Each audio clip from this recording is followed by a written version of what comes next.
This is the Fox 5 RebZone Sports Show, sponsored by R.C. Willey and Levitt Law Firm. Welcome inside the Red Zone, coming to you from inside Sam Boyd Stadium. Kevin Bollinger alongside UNLV head football coach Tony Sanchez after the Rebels fall to Hawaii. But, Coach, overall, a lot of good things to take away from this ball game, especially on the defensive side of the ball. There's no doubt about it. Our guys played a hard day. They came prepared, ready to go. They played a hard, well-fought football game. We made the big critical error towards the latter part, in the third quarter, throwing that pick six, and then, we had an opportunity to get back in that game to make it a 7-point game with a lot of time left on the clock, and we throw a pick, on the 1 yard line going in. So, you're not going to win a game doing that. But again, our defense played really well today. There's some really good individual performances. We had our chances. The biggest thing is getting those 3 turnovers in that first half. You got to take advantage of them. And, we had a situation where we had an opportunity to kick a field goal to make it a 2-score game. And I thought that was a big critical error in the first half. So, season's coming, shorter and shorter, closer to the end, and you want something good to happen for our guys because they've worked really hard and they've stayed in the pocket. Well, let's go to the highlights of this one. We're going to begin with the first half where the defense made a statement early and often. Everybody to a man, high energy, whether you're in, whether you're out, whether you're standing there, we're all together, we're all one big family.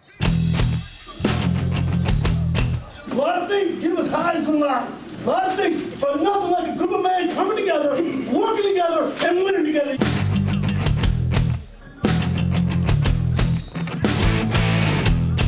Be the most exciting group to play all day. GMB on 3. 1, 2, 3, GMB.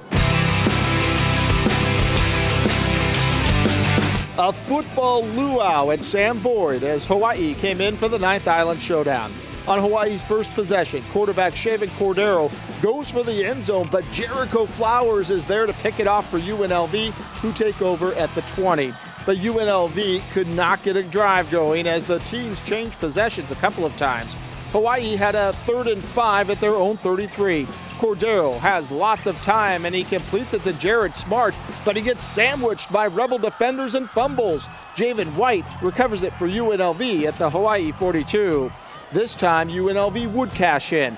Kenyon Oblad over the middle to Darren Woods Jr., who fights his way into the end zone for the touchdown. UNLV had a 7-0 lead. Late in the first quarter, Cordero goes downfield, and he's picked off by Flowers again. Flowers would weave his way through traffic all the way to the Hawaii 31. On 3rd and 8 at the 29, Chad Magyar hits the inside handoff, but he cannot move the chains. On trots Daniel Gutierrez, who misses a 42-yard field goal wide left. Hawaii made a change at quarterback in the second quarter as season-long starter Cole McDonald came in and immediately moved the offense. The connection to Cedric Byrd put Hawaii in position at the Rebel 22. Then McDonald right to Flowers, but he couldn't get pick number 3 on the day, and the drive continued. Hawaii had 4th and goal at the 3. McDonald to Fred Hawley, but Javen White is there to deny the touchdown, and UNLV took over. The Rebels were able to flip the field. Hawaii, though, got the ball late in the half, and once again, McDonald and Byrd would connect a couple of times to get the ball inside the UNLV 5. On 3rd and goal at the 2, McDonald lowers his shoulder, and he gets in for the touchdown. The teams went into the locker room in halftime, all tied up at 7. You already talked, Coach, a little bit about the defensive effort. I thought the goal line stand was so important. It's something that has not happened a lot at UNLV over the past couple of decades. That was a big-time statement by that defense. No, it really was. I mean, again, you're in a tough, hard-fought ball game. They're sitting there, we got our backs against the wall, and those guys get that stop. That was huge. I mean, it just showed so much grit. The turnover situation, obviously you get 3 turnovers in the first half. Jericho Flowers gets 2 picks, could have easily have had a third. The turnover battle is one of those stats that usually when you win one that big, the percentages go way up. It didn't fall that way this time, though. It didn't. It's funny to tell the two halves, and you look at the first half, and again, we have the 3 turnovers. We don't turn the ball over, right? We have an opportunity to be, to score 10 points, again, to have a lead, not tied at half, but then you flip to the second half, and they get 2 of those turnovers back, and one of those is, it's not just a turnover, it's a pick 6, and the second one is a critical error, us on the one, going in, on a 3rd down, we throw a pick on the 1 yard line. So all those turnovers really resulted in points for them. When they made the change at quarterback at the start of the second quarter and went to Cole McDonald, it changed the complexion of the game because totally different quarterback, maybe the same type of system, but a much bigger guy that seems to have a lot more command of things that they can do. Yeah, when he came in, you know, what it really did is it really opened up that QB run game. You know, I mean, they ran some of the RPO stuff. He did a good job of pulling it and running, get some hard yards. There were some quarterback design runs. I thought he did a good job of that quarterback sweep. You know, and then he'd mesh and, you know, pull around the edge and got us a couple of times. And he's a big, more physical guy, so even if you're there, you know what I'm saying, he can still pick up a yard, you know, and so that was tough. I thought he did a really good job of that, and that was something that hurt us down the stretch. You also mentioned the missed field goal in terms of getting opportunities. Total swing in that game. You go up 10-0 at that point in the game if that field goal is made. We've seen this song and dance before this season. That's just something that's got to get cleaned up on your special teams end. Yeah, I mean, it's, you know, one of those deals we got to go back and look at it, and, you know, I mean, he's got plenty of leg. He's shown he can do it before, but you got to do it consistently, you know. So, you know, easier said than done. You still got to go out there and execute it, and, you know, in those situations moving forward, we got to really say, okay, what is his true range where we're really comfortable? But again, when you're up 7-0, I think it makes sense to try it at that time, because even if it doesn't work out, you still have the lead. You know, you still kind of flip the field position. But, you know, if you're going to play winning football, then you got to execute that stuff. Let's go to the second half highlights right now. It went in tight, and it was a dogfight, but a couple of critical plays here or there really swung this game to the other side.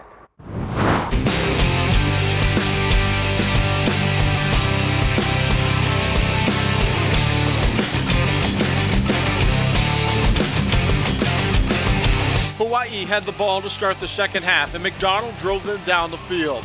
But the defense held, and Ryan Meskel's 35-yard field goal is partially blocked by Montrese Johns. UNLV took over.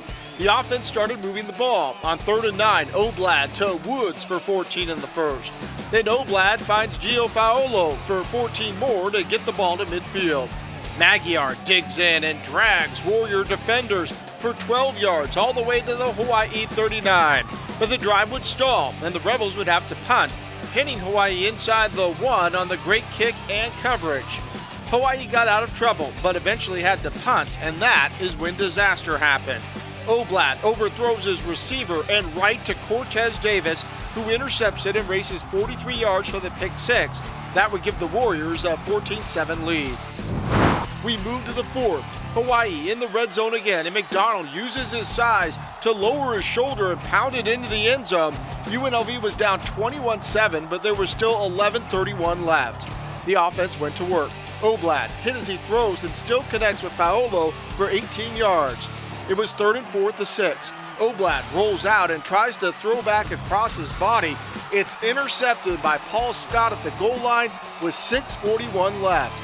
UNLV never got the ball back as Hawaii ran out the clock and maintained possession of the Golden Pineapple with a 21-7 win. Just keep working and keep having each other's back. That's the main thing I feel like our defense has. We have each other's back regardless what happens. I just felt like our offense, I mean, we ran the ball pretty good. Our passing game never really connected. So, you know, when you need the passing game to, you know, win the game, and we couldn't get that today. So it was just troubling. Let's begin with the pick six, because that was huge, obviously, at a tie game. You were moving the football, and just seems like that pass got away from Kenyon. It did. You know, I mean, it was a back and forth game. Defenses we were playing good at that time, and, you know, we were looking to extend the drive, and, you know, we had a wide open Randall Grimes, and he just kind of floated it a little bit, and unfortunately, it was one of the, you know, biggest plays of the game. You know, he floated it. There was you know, defensive back sitting right behind him and took it down the right sidelines for a touchdown. So that was a huge momentum swing. And again, we weren't out of it at that time, but that, you know, again, the way the game had been played and how well the defense had played on both sides of the ball, that was really tough. And when you go to the second pick, you're down 21-7. But a ton of time left. If the offense goes down there and scores right there, and the way the defense was playing, you're assuming that you're going to get the ball back with a chance to tie or potentially go for 2 and win the game. You felt really good. I mean, at that point, you're sitting there going like, all right, we're going to go down, we'll put this thing in, make it a 7-point game, get a stop, go down, and give a chance to go score again. So, I mean, we felt really confident in our ability to go do that at that point. And that was a big mistake. I mean, you're rolling left. You have a 3rd down, I believe a 3rd and 4.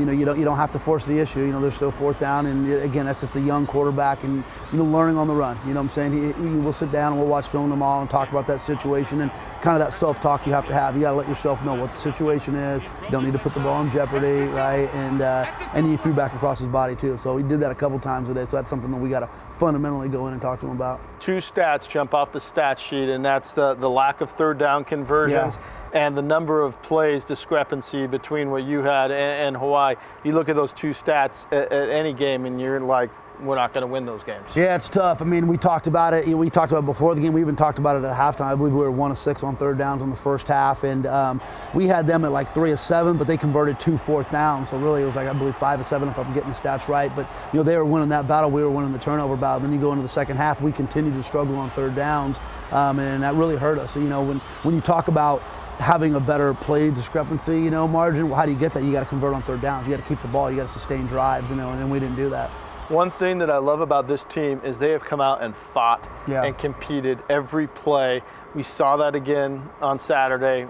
This is the team that's not giving up. 2 games left to go. They're going to keep fighting. They'll keep fighting. I have no doubt about it. And there's still winnable games out there these next 2 weeks. And you have the last game ever at Sam Boyd Stadium. So the backdrop we have right here. We're going to send this place off the right way and then have a chance to go win the Cannon. So it's 2 big opportunities. And again, we're disappointed, really extremely disappointed right now. And we'll kind of chew on it all night tonight. But we'll get back to work tomorrow.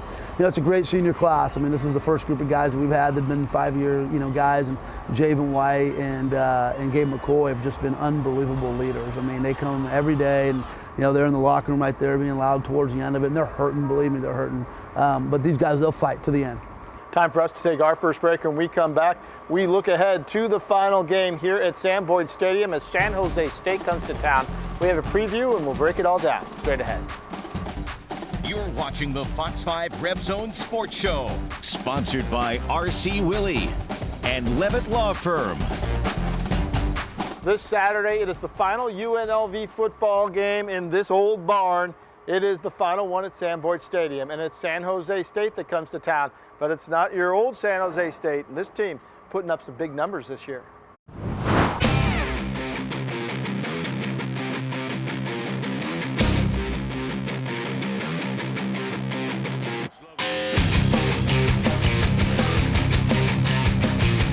San Jose State has turned a lot of heads this year. The Spartans have picked up wins at Arkansas and Army and have been in almost every one of their losses. The evolution of this program under Brent Brennan started last year, where the record wasn't great, but they could see the progress. In the games that got away from us last year, there were games that we did, stuff that hurt our football team, whether it was penalties or turning the ball over, stuff like that, or missing opportunities for a turnover, right? Dropped interception, for the guys to see that and understand, like, okay, we're fine. Just let's make that one play here. Let's, that I think they can get a sense that, like, it's got a chance to go the right way if we'll just do the right things consistently. I just know that guys are buying into what Brennan's doing, and we're tired of losing, but we know we're right there. We've had these close games that we need to finish out. I think that's what we learned last year, is learning how to finish games. Quarterback Josh Love has been playing at an elite level, leading the conference in passing with more than 3,100 yards and 19 touchdowns. The Achilles heel for San Jose has been the defense, especially against the run, where they rank last in the Mountain West, giving up 234 yards a game. Last year in San Jose, Love threw for 335 yards and 4 touchdowns in a 50-37 Spartan win. This will be the final game at Sam Boyd Stadium after 49 years of Rebel football that has seen some of the biggest names in the sport play in the horseshoe. UNLV certainly understands the significance, but it's also not lost on the Spartans. I think maybe now, like that, it's going to be going down in the history books. Maybe it's going to be a really exciting game, just being the way it is with being the last game. So that's definitely something I'm looking forward to. San Jose has a bye coming into this game and needs to win their final 2 against UNLV and Fresno to be bowl eligible. Expect a hungry team that will do whatever they have to get a W and deny UNLV in the final game at Sam Boyd. All right, Coach, this is a program that has taken a jump this year. They've been in a lot of games, and maybe you haven't closed all of them out, but this team is capable of putting up some big numbers on the field. Yeah, no doubt about it. You know, they're a team that's they're doing well, and they're trying to get themselves bowl eligible. They're coming off a bye week, you know, this week, and and we want to get that good, taste in our mouth of getting a W, and not helping them get there. So this is a very winnable game for us. They're doing a good job. Coach me with buddies, and he's brought a lot of energy, and that's what it's about. And then go out and execute themselves. Their quarterback play has been really good. He's done a really good job, and we've got a couple of receivers that can make a big difference. So we got to find a way to put more points on the board, continue to play defense the way we did. On the flip side, as we saw in that story right there, their rush defense has been something that has hurt them. You're going to have to run the football and run it well if you want to win this game. You're right, and and again, Hawaii had given up a bunch of yards, and tonight, we had some good runs, but we didn't get the amount of yards you need to win that football game. If we could have run the ball for right around that 200-yard mark, or a little bit above, I think that's the difference in the game tonight. So next week it's going to be more of the same. So again, same kickoff time. Got to come out and bring a lot of juice and just play with our hearts. I know as a football coach, there's kind of that tunnel vision of looking at the week ahead. However, this is kind of a historic moment for this. I know how much you love this city and you love the history of this town. Do you take a step back at all and just kind of, say, all right, here we go, final one here, and observe the importance of that? There's no doubt. We'll talk about it throughout the course of the week. You got to be careful how much you do, but you do want to talk about it because, again, there's nothing better than history, and UNLV's got great days ahead. We've had good moments, but there's going to be a lot of great days ahead for this program. A lot of good things on the horizon, and you look at the Boyd family have done a lot for Las Vegas. Their name's on this stadium, so I'm sure it's kind of a bittersweet moment for them. So many ex-Rebels have played in this stadium and bled for this program, and I'm sure they have amazing memories. I played my last college football game here in the stadium, against UNLV. So it's, it'll be neat. I've had a lot of great memories in the stadium too as a high school football coach, and a lot of high schools have played in this stadium. So this stadium has been, it's been a good venue for the city of Las Vegas for a long time. So again, we want to set out on a good note and, and then move on to bigger and better days. All right, we're going to take a step away from football. Coming up, we're going to look at the Runnin Rebels week as they went to 2 Pac-12 schools on the road. We're going to break it down with highlights and post-game reaction next. You're watching the Fox 5 RebZone Sports Show, sponsored by R.C. Willey and Levitt Law Firm. The Runnin Rebels played their first 2 roadies of the year, and they were tough ones as they hit the Pac-12 circuit in both Northern and Southern California. We begin with Friday night's contest at UCLA. Historic Poly Pavilion as UNLV and UCLA faced off in a Friday night special. Amari Hardy was hot early, making the move to get to the rim for 2, then dropping a deep 3. But the Bruins went on a 14-0 run over a 3.5-minute span, capped by the steal by Chris Smith in the lane on the other end. That would open up a double-digit lead. UNLV spent the rest of the night trying to claw back in. Donnie Tillman dropping a corner triple. Then Bryce Hamilton with the baseline drive. He gets the hoop and the harm. The UCLA led 40-28 at the break. In the second half, UNLV tried to cut into the lead. Hamilton with the steal, and on the other end, he throws it down. But it never really got close again as UCLA countered every Runnin Rebels move. A rough one here in Westwood as UNLV falls 71-54. We just got off to a slow start, didn't get stops like we need to. I mean, it's going to be a consistent theme that we need to guard the dribble, need to finish plays on the glass and value the basketball. And I thought that first 6 to 8 minutes, those were the things that weren't happening, and that has to be our identity, and dug ourselves a big hole as a result. Man, it was way better than things. That's what we had on schedule. We had Kansas State, had Cal, plus the beat, of course, and plus we had UCLA, man. Not going to a lot of teams like that in Mountain West, So it's going to just, we're going to watch the film, we're going to take it back, we're going to eat it, and it's going to get better. Tuesday night in the Bay as the Runnin Rebels ran with Cal in UNLV's first roadie of the season. It was a solid start for the Rebs. Mbake Jong backs his man down for the bucket. Then Donnie Tillman right down the lane. He throws it down as UNLV had an early lead. Jonah Antonio buried a triple. Then Amari Hardy creates space and gets a 3 of his own. Cal stayed right there with the good inside out play. Kareem South with the sweet move to the rim. But Jong answered with a slam. Tillman makes a spin move in the lane. And Hardy banks in a trifecta. Everyone contributing as UNLV led 40-38 at the half. The Rebels stayed hot to start the second half. Hardy from the corner, and he gets it to bounce in for the 3. Then Antonio, nothing but net for the triple. Tillman was active all night, working into the lane and going glass as UNLV built a 9-point lead with under 8 to go. We were tied at 67 with under 10 seconds to go. UNLV can't get a shot off, and we were headed to overtime. After Cal scored the first 5 points of overtime, UNLV rallied behind Elijah Mitru-Long. The Rebels were down 2 with 10 seconds left. Mitru-Long drives again, but he doesn't get the call, and he doesn't get the shot. Cal holds on to beat UNLV 79-75. It could be a good thing on the good side. We're in tough battles, and we know down the stretch, further in our career or in our season, we're going to be able to pull those off. Obviously, we're new, so it's a little difficult right now. So on the bad side is we need to figure out a way. Good teams figure out a way to win those games. We got to pull these type of games out. But we're showing fight. But I feel like fight just isn't good enough. We want the wins. We don't want the moral victories. The Runnin Rebels have 3 home games this week, beginning on Monday night when Abilene Christian comes to the Thomas and Mack. Tip-off is set for 7 o'clock. We're back to wrap up the Red Zone right after this. You're watching the Fox 5 RebZone Sports Show, sponsored by R.C. Willey and Levitt Law Firm. All right, Coach, here we go. Final home game of the season, final home game at Sam Boyd Stadium. One last chance for Rebel fans to come out here and see some Rebel football in this building. Yeah, no doubt about it. And I promise you this, our guys are going to work hard this week. They're going to work hard every week, and they're going to come in and they're going to play their tails off. So it's going to be an exciting game, and we're going to get right back to work tomorrow night and go out there and find a W. All right, Coach, good luck. We're going to break it all down next Sunday in the Red Zone. Thanks for joining us for this one. We leave you tonight with the UNLV football plays of the week. Good night.